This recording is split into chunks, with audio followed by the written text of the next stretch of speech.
It's a great pleasure and privilege for me to introduce our distinguished speaker for this evening's event, an old friend, David Gordon, who many of you know is head of research at the Eurasia Group in Washington, which, as I said to David earlier today, is probably the top think tank in Washington that deals with all issues Eurasian.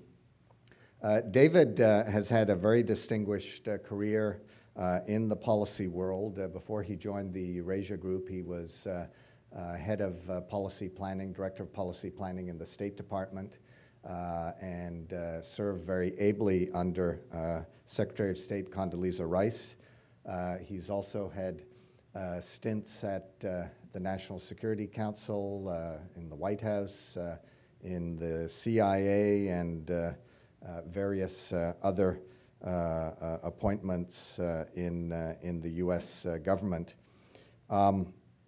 He's a graduate of Bowdoin College and did a graduate degree in both political science and economics, which is no mean feat. The dismal discipline meets with the even more dismal discipline of political science. He got his PhD from the University of Michigan in 1981, and I would say wisely chose not to pursue a career in academia, otherwise he would have ended up like the rest of us. But it's really a great pleasure to welcome David back to Ottawa. He's been here many times. I have to tell you, he had a very intensive day. He's already spoken to something like 70 people at DFATE. He also met with the intelligence staff at the Privy Council office, spent this morning at CSIS. I was worried that he might be running out of energy, but he seems to be one of these people who gets energized by his audience, and I hope you will energize him. So, David, over to you.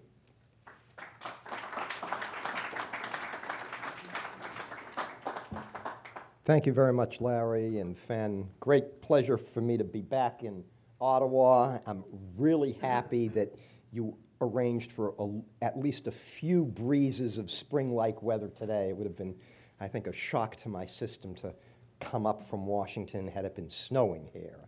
I remember one trip when I was in government. I think it was either late March or the first week in April, and it had been a particularly warm spring in Washington. It was like 65 or 70 degrees, and I flew up in the morning, and during the day we had like 10 inches of snow here, and I hadn't looked at the weather report. I just had a suit on, and I ruined my shoes, but that's Ottawa for you. But great pleasure to be up here, and it's a pleasure for me to talk about China and the challenges facing China's new leaders and where they may be heading.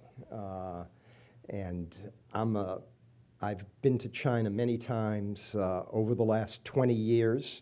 I studied Chinese politics under some pretty distinguished faculty members, Mike Oxenberg and others, when I was in school.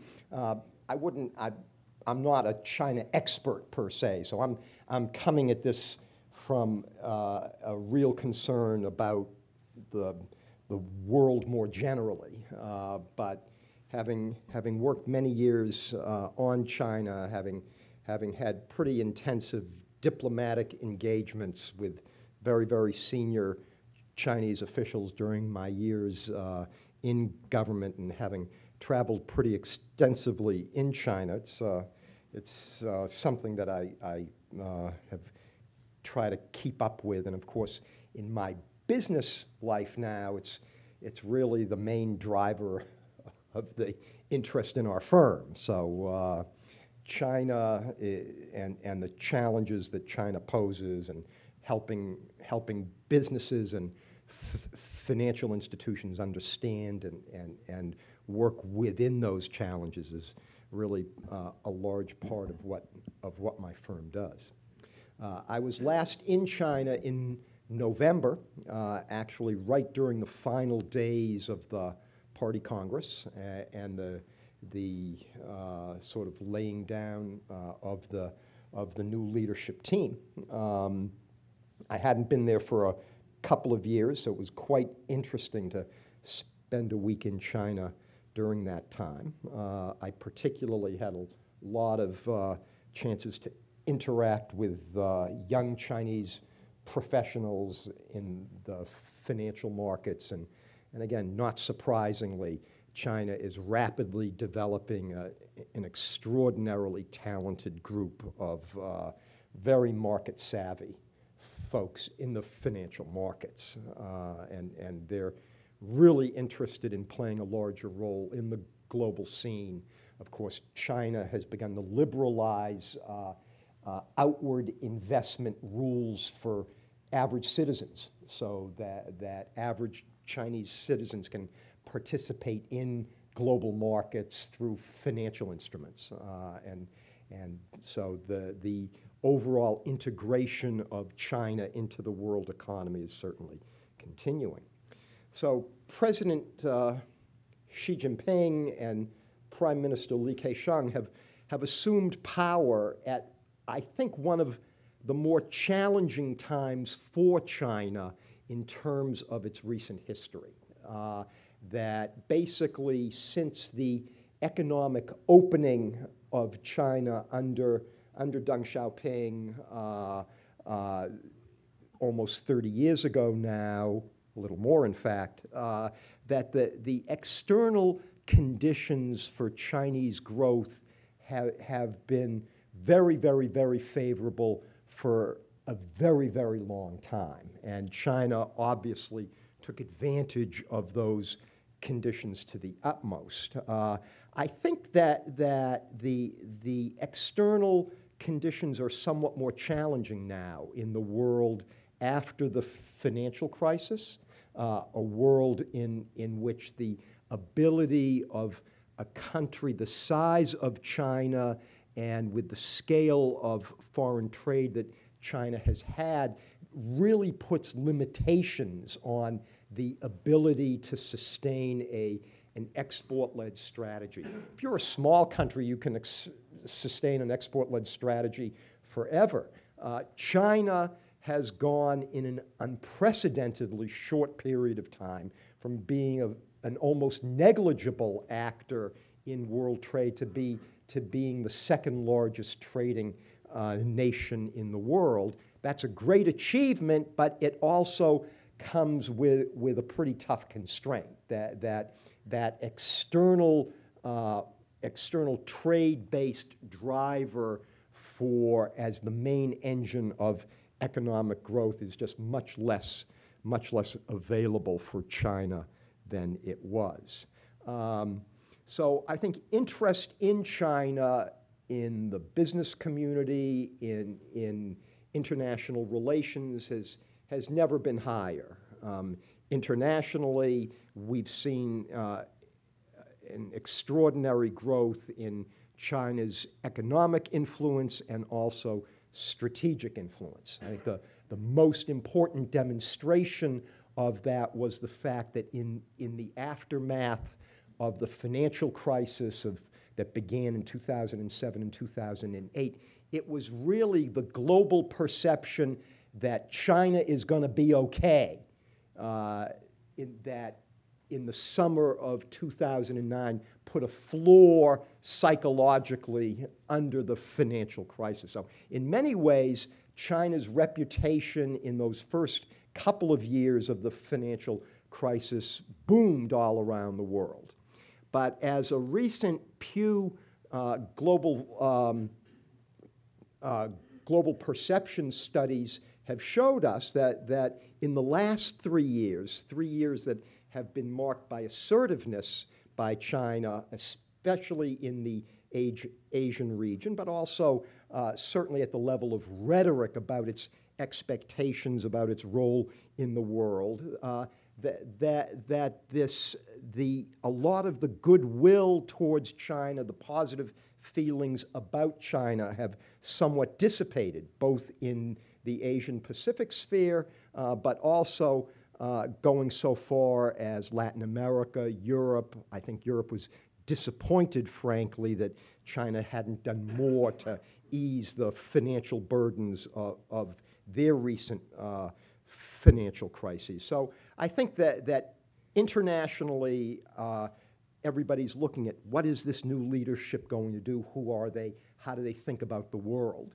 And then, of course, domestically, I think you've had this explosion of the middle class in China. So over 500 or 600 million people on Weibo, the Chinese social media. You've had the Bo Xilai scandal last year that I think rocked the elite in China. Still this pending court case against Mr. Bo. And this enormous sense of China emerging as both a middle-class society, really wanting to engage in the world, but also having this other piece, the part of China that's still very much in the developing world, Western China, other parts of China that are catching up not only to the rest of the world, but to the world of Shanghai and Beijing and the other cities of the South and Southeast. China's new leadership, I think the most interesting, very quick assessment that I would make about China's leaders and what might be different here is that I think China's new leadership appears much more self-assured and much more self-confident than their predecessors.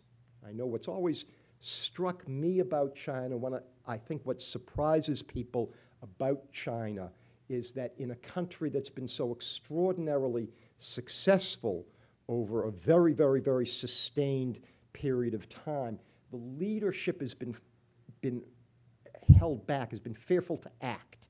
I think this was particularly true, frankly, under the Hu Jintao years. It was also true, certainly, in the last half of Jiang Zemin's rule, of a country that, on the one hand, is growing, has this tremendous dynamism, and a leadership that's very uncertain about their role, uncertain about the basic legitimacy and stability of the regime.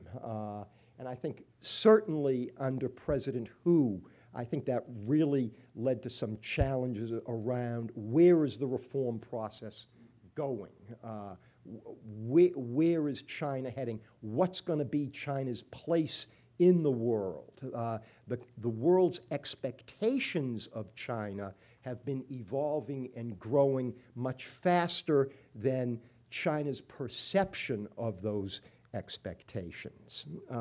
So even in the case of the Olympics, which should have been this moment of unmitigated triumph for China. I remember when I was in the U.S. government at the meeting where President Bush really decided that he was going to go to the opening ceremony. He says, I know a lot of people are going to criticize me, but this is the most important thing for the Chinese people in modern history, and the American president is going to be there. But the Chinese leaders themselves marred the political advantage that they could draw from this with their crackdown against dissidents even in the weeks and months leading up to the Olympics. And so it wasn't this unmitigated success. So what's striking to me, even in the very, very early days of China's new leadership, particularly President Xi, is an effort to talk about political themes and appeal to the public in a way that's outside of the framework of communist rhetoric or is typical of modern authoritarian regimes. I'm going to talk about that a bit later. I'm not suggesting in any sense that China's on a pathway to becoming democratic, but this is a very different leadership. This is a very different leadership. This is a leadership that appears to be much more interested in exerting influence domestically, not just behind the sealed curtain that is generally impenetrable, but was pulled apart a little bit during the Bo Xilai incident last year, but is trying to come up with political themes that can give it traction and create political space for it to move forward with an agenda. So what I want to talk about tonight are the three big challenges facing the leadership. The first big challenge is economic reform and restructuring. I think on this issue, I think the Chinese leaders have a plan and that a lot of successes are likely, and the question is on a couple of issues, will they be able to get over these looming bars? The second issue is China's role internationally, and I think here as well I see early signals of a new, more confident and less confrontational role by China's new leaders. We'll talk about that. And then the third theme is political reform and how to deal with China's massively and rapidly growing middle class. And here they have ideas and a plan, but I suspect that they're going to be insufficient. So let me walk through these three themes here.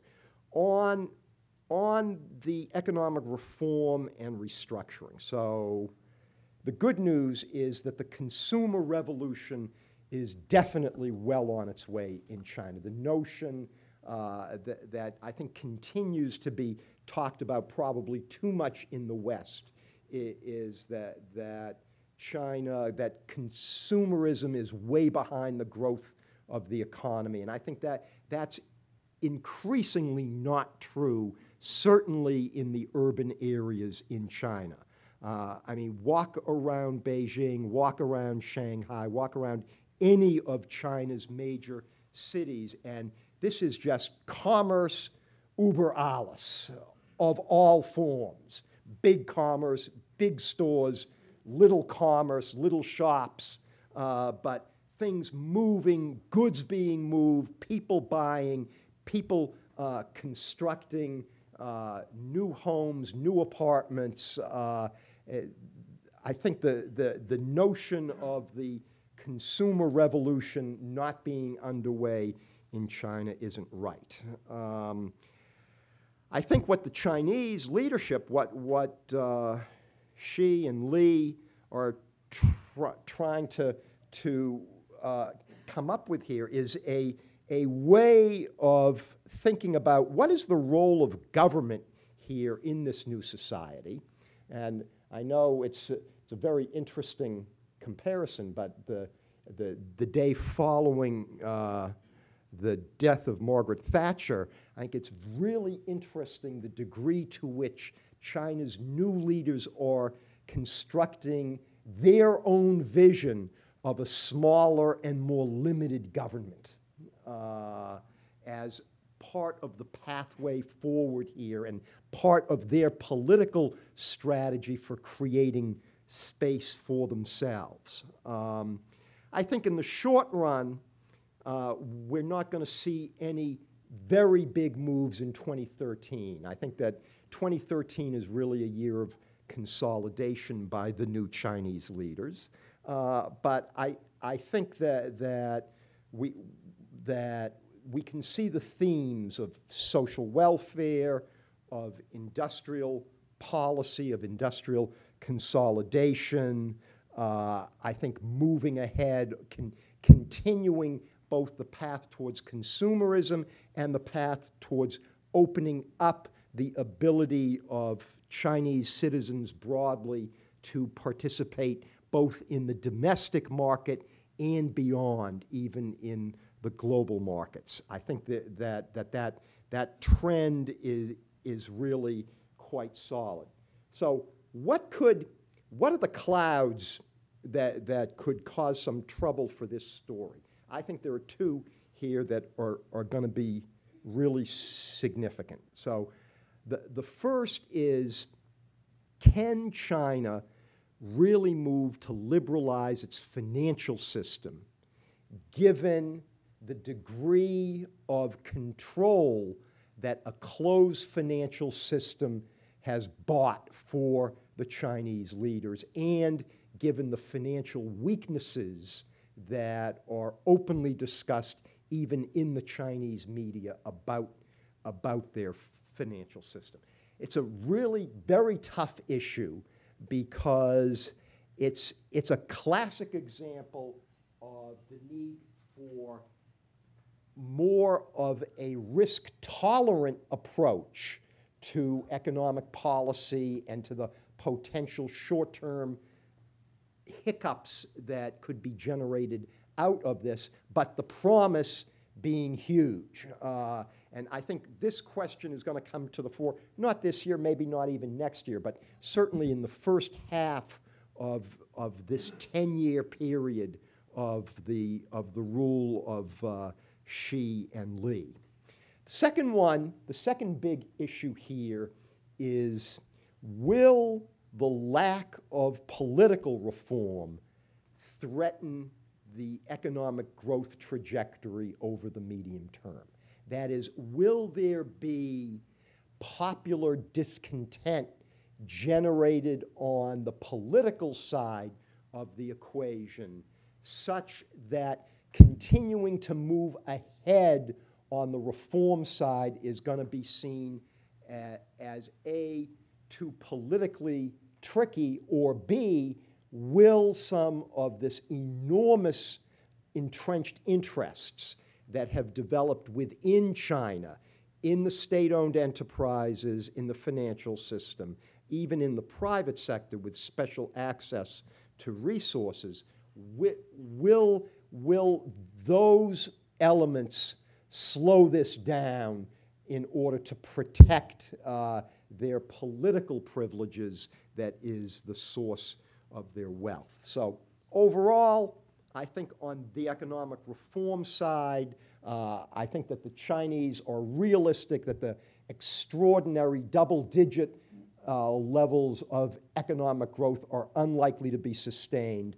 But I think they're optimistic, and not unrealistically so, that moving ahead, they can have a soft landing coming back to a 7 or 6% rate of growth, which would still be an enormous achievement, and at the same time continue this transition to a more balanced economy, one that is frankly less dependent on the export sector and less dependent on a controlled financial system.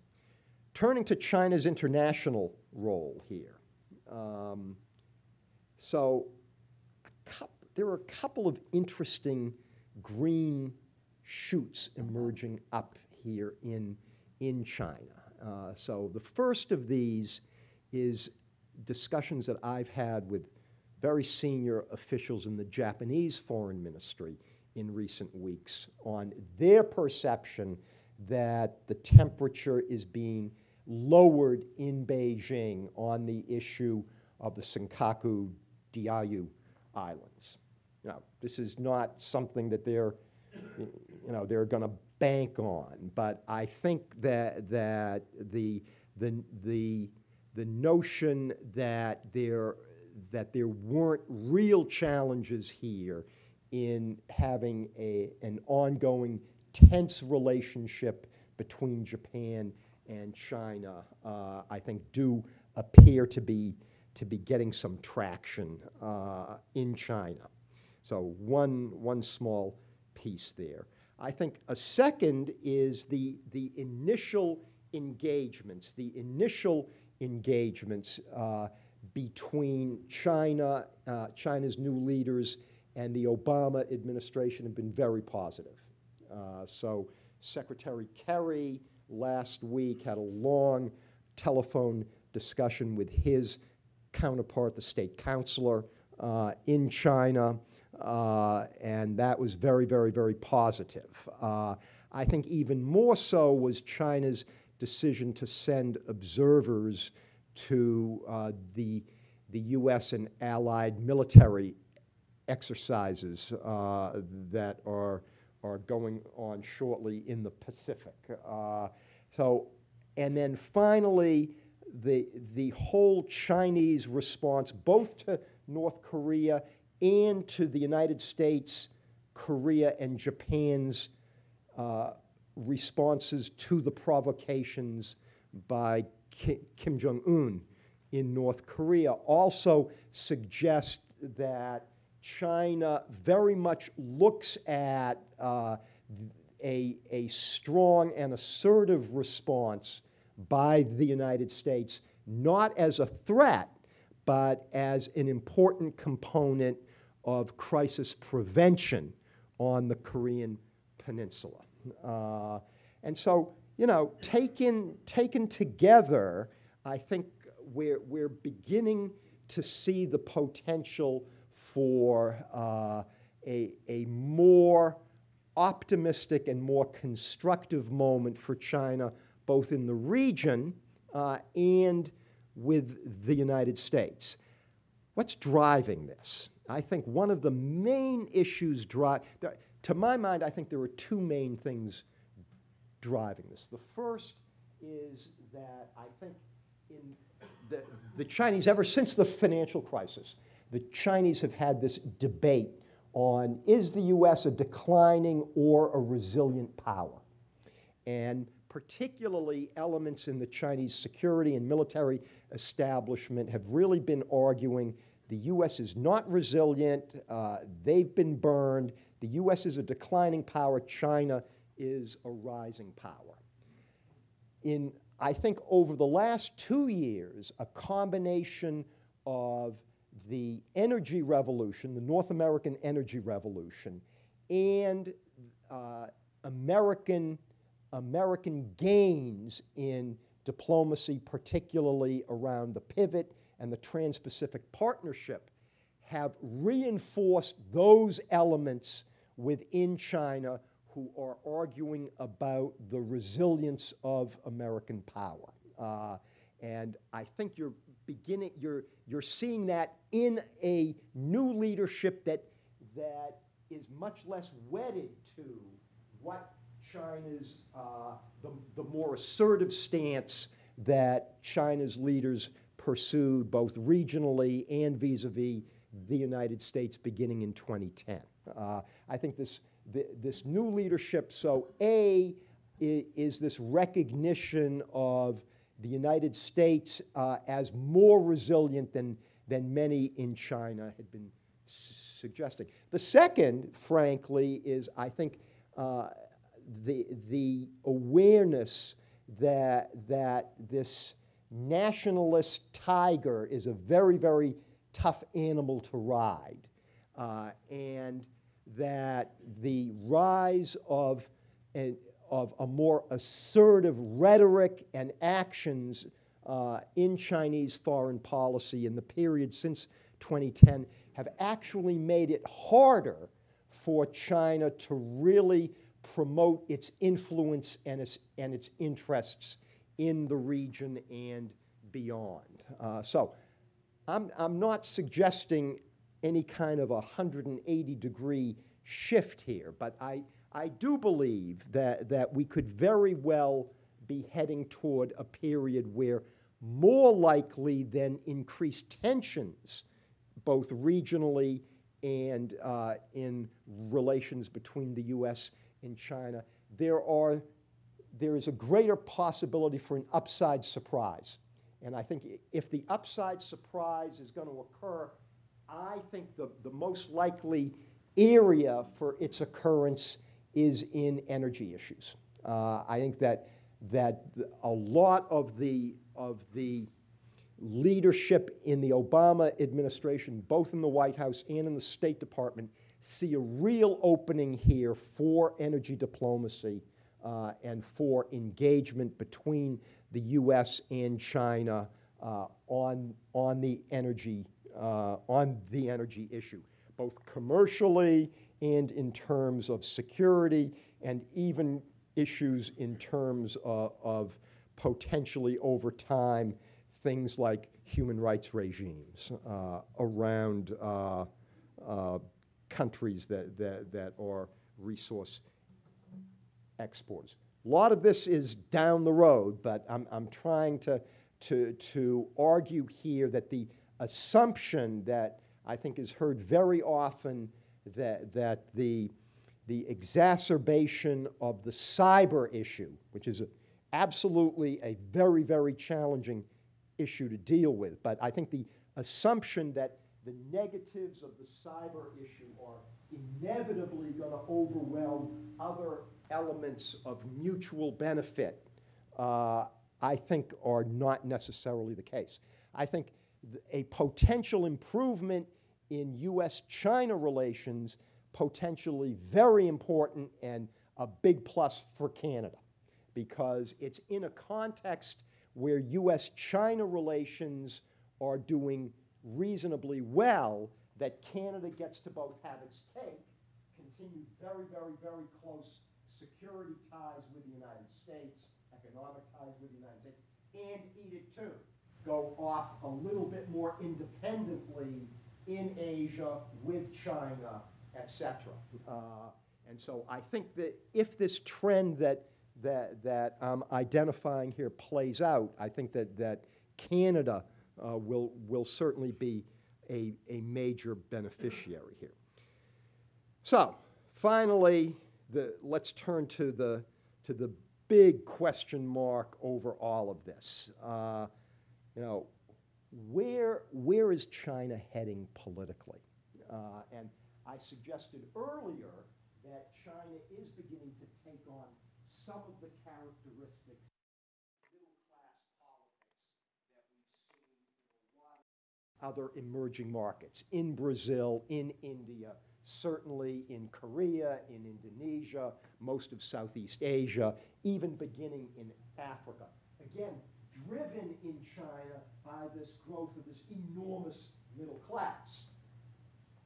The problem with China, of course, is at the end of the day, you have a regime type there that is basically inconsistent with the domination of middle class politics. This is a real tough one for the Chinese. I think it's a real tough one, not because the Chinese public is craving elections per se, but I think what the Chinese public does crave and how the leadership responds to this is a huge challenge here. I think that particularly young people who are all connected in this modern IT world, they want to have the kind of free access that when they travel abroad, right? And so I think information control is a huge political challenge. I think the second political challenge, and one that drives the regime's concern about information control, is the extraordinary growth over the last 30 years during China's rise of the very tight interconnection between political power and wealth. And now, I think that the Chinese regime is very concerned over this. They've started already a couple of pathways to address it. One is a very vigorous anti-corruption campaign. I think that's going to happen. But at the end of the day, the problem is corruption is just the most extreme example of what the problem is. The problem is not just corruption, but it's advantage. It's political, it's commercial and economic advantage coming out of where one stands in the political process. And this is not just minor advantage. This is enormous advantage. The second issue here, though, is I think that the regime is trying to recreate and sort of modernize some of the early themes during the reform that were articulated by Deng Xiaoping. It's good to be wealthy. And here, I think Xi has already given a speech about what he calls the China dream, a promise of China's return to greatness, rejuvenation of the country, and it's, you know, it's China's version of a bargain between the political leadership and the public on what they can expect their lives and what they're going to be able to make their lives will be. So I think this has been received largely positively, but it's also really increased domestic expectations. So one popular columnist, Pan Kai-fu, he has written recently on his blog, he wrote, "I have a dream that one day I will be able to breathe fresh air, drink clean water, and eat vegetables that aren't poisoned. But these are biological necessities, and they are also the most basic rights of humans. If we have to dream about having these things, then talking about a Chinese dream is just a joke." So at the same time that I think President Xi is offering these themes and these pathways, they come with risks attached. So to conclude here, let me make 2 points. The first is domestically. My own sense is that we may be at a tipping point in China where the new leadership recognizes that the risks of doing nothing and of always going slow are greater than the risks of attempting to do something. Couldn't conceive of President Hu Jintao doing the China Dream speech. Inconceivable. So that I think that this risk tolerance may be at a substantially higher level, very positive thing, if it's the case, but again, opens up this chance of real conflict here, of real conflict. That's the downside. And second, I think on the stepping back from nationalism also bodes well for China's role in the world, that I think we might be having here the obverse of the Nixon goes to China issue. President Xi is known as being a very strong nationalist, as having an almost civilizational view of China's place in the role in the world and China's future. But I think that he has very strong ties to the security forces, to the People's Liberation Army. When he was first named, or when his name was first floated, there was a lot of emphasis on his ties to the PLA. So I think that creates an opportunity for Mr. Xi, President Xi, to do a sort of Chinese version of Nixon goes to China, of coming from a position of confidence and strength, and being a little more flexible on regional issues, being a little more forthcoming on themes on the U.S.-China side. And I just hope that President Obama, who has really stressed the hedge part of the relationship with China and not the cooperation part, I hope that President Obama is creative and is willing to put some risk on the table as well in taking advantage of what I see as a very promising moment to get U.S.-China relations on a more constructive trajectory. Thank you very, very, very much. Jacob? Yes, Jacob Kovalev, Carleton University. I do Japan and Asia. And I certainly would like to thank you for this very interesting tour d'horizon. You've emphasized economic issues, and I would like to, if possible, to take your take on issues of political nature, which are important always in the case of just about any nation. In the case of a country like, regime like China, politics is much more influential on economics. Specifically, I am under the impression that China is, well, historically has always had its most important problems have been domestic. And when China functioned well domestically, it did very well regionally as well. It seems to me when I'm looking at the Chinese international politics since Jiang Zemin, and including the Xi Li administration, there is a very strong impression of Chinese hegemonism, which can be, with not too much exaggeration, looked at as some kind of a mini Lebensraum. If one refers to China's aggressive policy vis-a-vis Japan, I never thought that in December 2010, Japan would declare China an existential threat to Japan. And at the same time, China is doing the same thing in the South China Sea and vis-a-vis India and so on.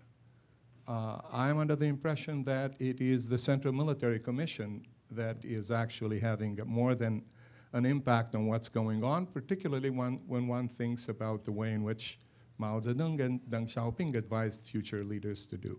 And then I have a second question, very briefly. I'd like your opinion on the lack of Chinese involvement in finding an arrangement in Afghanistan, and in what's going on in Korea practically as we speak. Thank you. Great. So very good questions.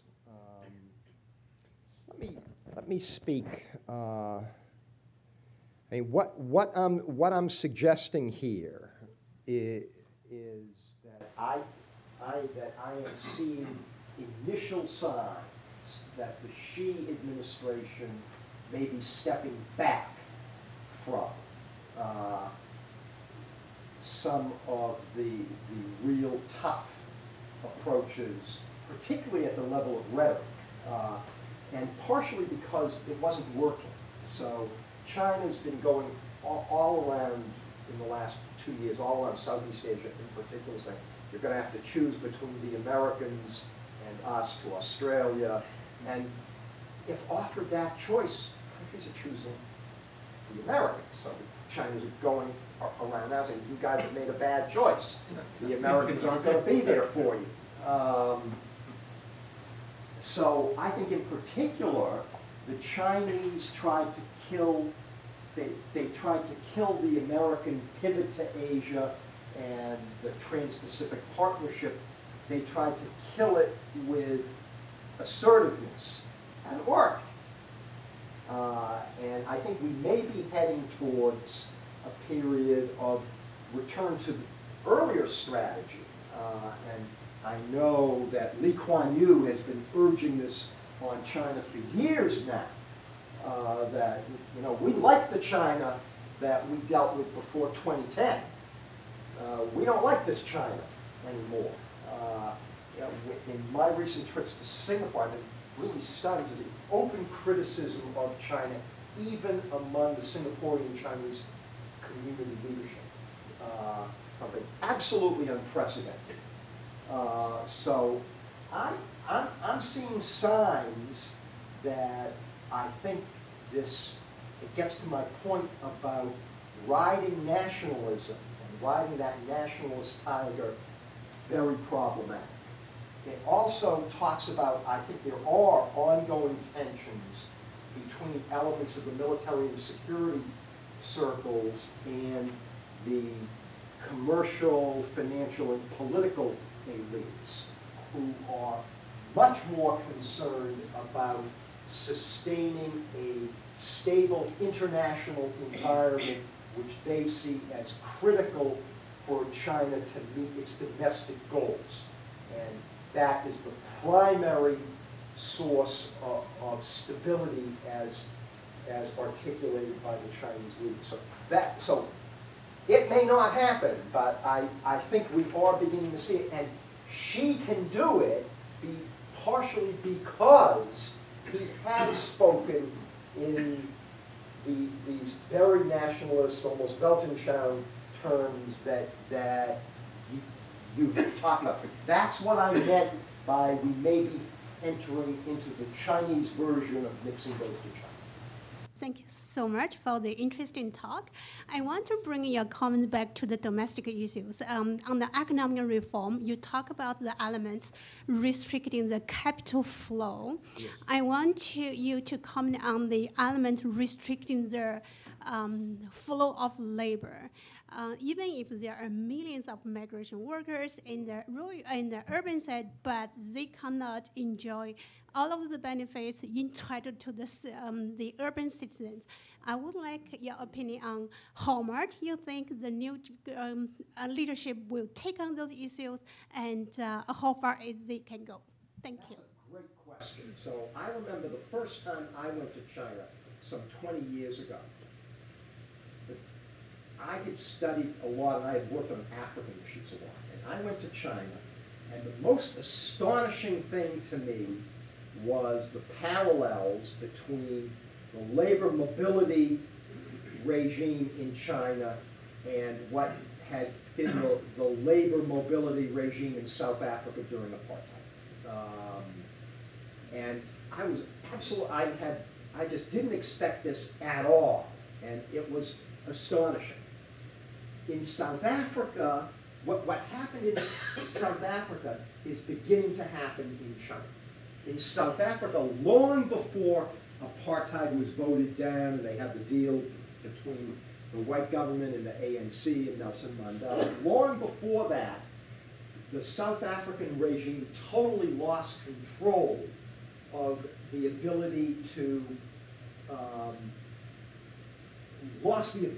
control rural to urban migration.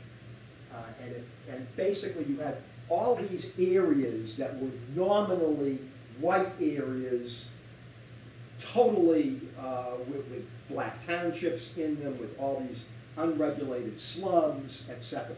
That's what's begun to happen in China. So this system is breaking down, but of course, legally it still exists, right? So the legal status of this still exists. I mean, again, I think this is managing these two great demographic transitions is something I didn't talk about. This is another huge issue. The two great demographic transitions are the final phase of the rural to urban transition, and then the aging of the Chinese population. Both of which are going to be happening, particularly the latter, because of the single child policy, is going to be happening faster in China than in any other country in the whole world over the next 15 to 25 years. And that's part of why I think the growth imperative is so powerful that China needs to get to a higher level of development before this aging of the population kicks in at a time when the extended families no longer exist. Extended family, people don't have cousins, no cousins anymore in China. So, these are tough challenges. But I think for the government, I think this leads them to be less risk averse, more risk tolerant than their predecessors. John Higginbotham. Hi, John Higginbotham from Carlton and CIGI. I spent quite a long time dealing with China. I wanted you to say a bit more about the energy opportunity. Yeah, sure. Between the United States and China. I don't quite see that. Energy Sure. is a very sensitive issue. Yeah, very sensitive issue, right. Can't seem to export it. Whereas President Xi, on his first visit abroad, goes to Moscow, and some very complex, wonderful agreements have been signed with Rosneft, Putin, and Arctic oil, Chinese investment in Arctic oil, and I think that just draws one's attention to, one has to look at China as a global power. Absolutely. It isn't just Canada-China relations. And it isn't even US-China relations, which were absolutely key, pivotal for a while. But now I think one has to look at what China is doing to exert its influence globally, and relations with Russia seem to be part of that. So I just wondered if you could talk about the energy. Sure. So the Chinese definitely have what President Obama would call all of the above energy policy. They are both continuing to do the main strategy of the last decade, which was to buy up assets, right? Energy assets in often funky parts of the world, Sudan, etc.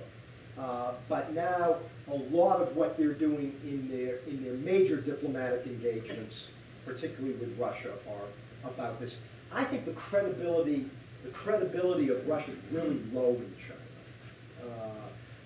I think the Russians basically failed for nearly 2 decades to build a pipeline to the east after talking about it for a very long time.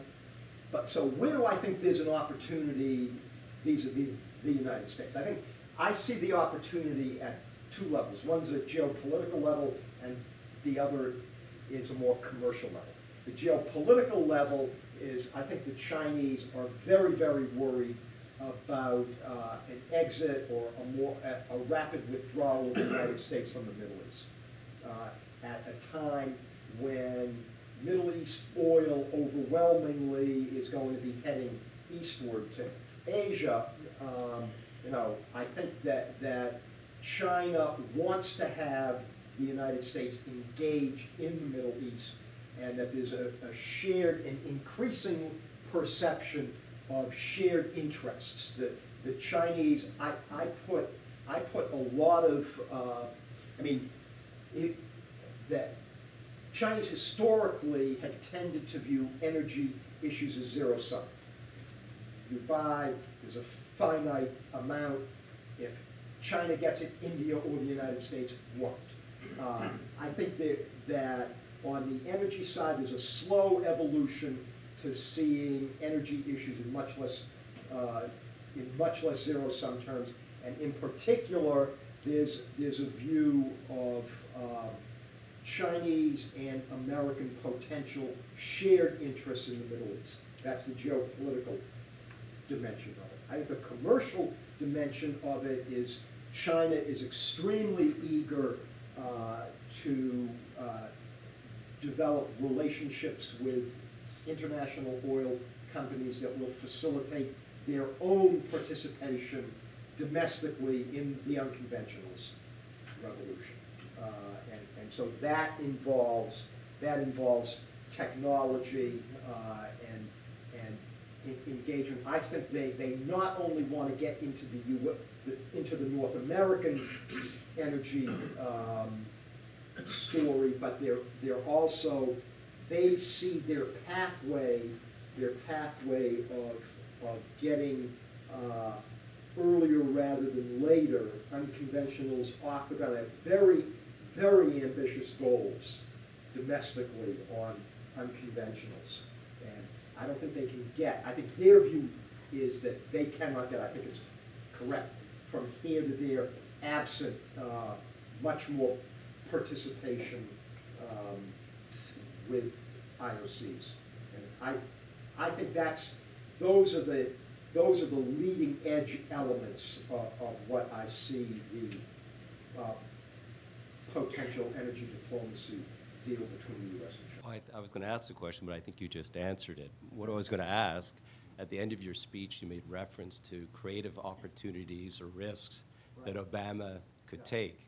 Right. So I don't know, was that the complete answer, or was there more to offer? The other there is, we're now getting to a situation in which there are really interesting investment access issues on both sides of the relationships. And this is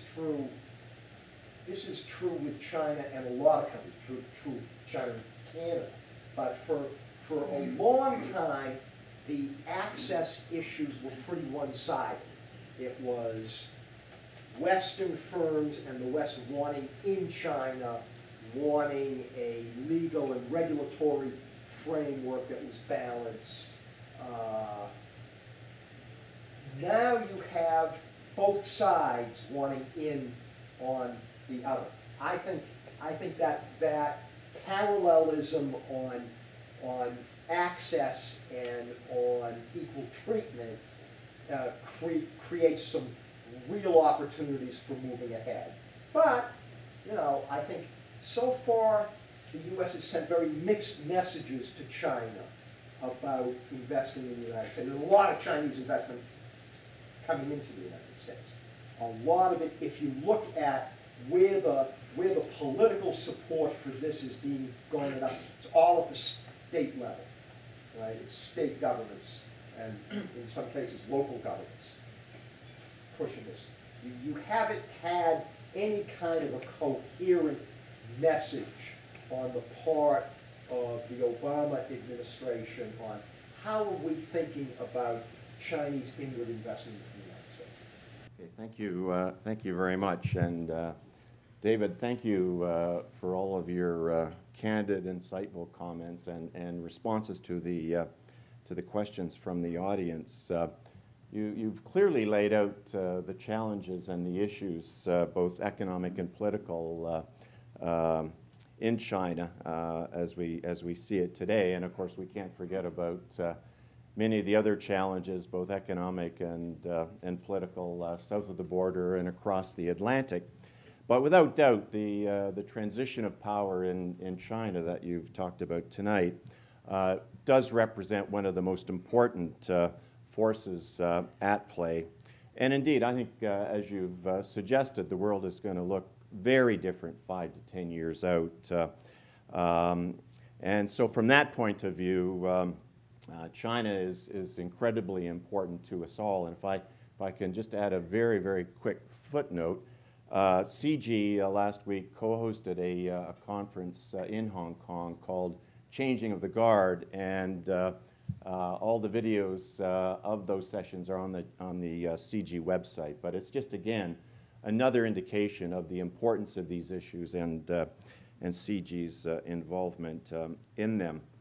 But when I listen to you and think about all of these issues and the uncertainties, in many respects, it seems to me that the process is the destination here, that we don't know all the answers, and that it's critically important that we be engaged with the Chinese in discussing all of these issues. And so on behalf of all of us here tonight, I want to thank you for helping us to understand better what that process is going to look like and the importance of it for all of us going forward. So please join me in thanking our guest speaker.